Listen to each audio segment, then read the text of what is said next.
We're at Cabo San Lucas with one of the live legends of the gastronomy, internationally speaking. He is Richard Sandoval. Thank you very much. It's always my pleasure to be in Los Cabos. First I wanted to be a professional tennis player, so I moved to California to play tennis, played college, played professional. Then after that, I went to culinary school. So after graduation, moved to Acapulco with my father. He had a very famous restaurant called Madeiras. Worked for him for about 4 years, opened another restaurant for him called Villafiore. And after 4 years, I decided to move to New York. And I started with my first restaurant in the Upper West Side called Savan. And after learning how New York and, the New York Times worked and the food critics and, how people thought about Mexican food, after learning, I opened Maya.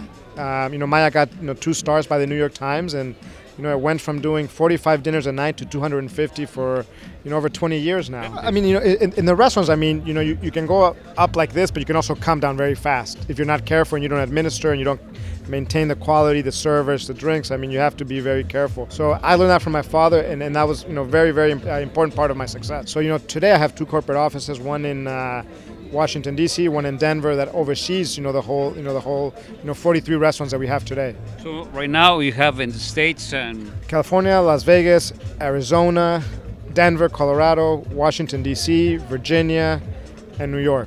And in Mexico you still we have Los Cabos, we have Punta Mita, Four Seasons, probably soon to open Mexico City. And then outside Mexico we have in Europe, we have in Belgrade, we have in Asia, we have in Tokyo.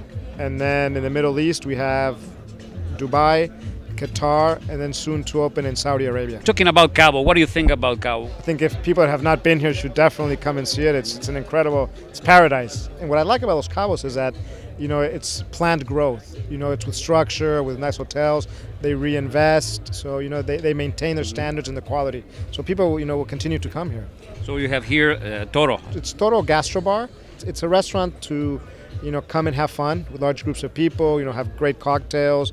The menu, you can have anywhere from a sushi to a hamburger to a, great steak. So there's a little bit of, for everybody.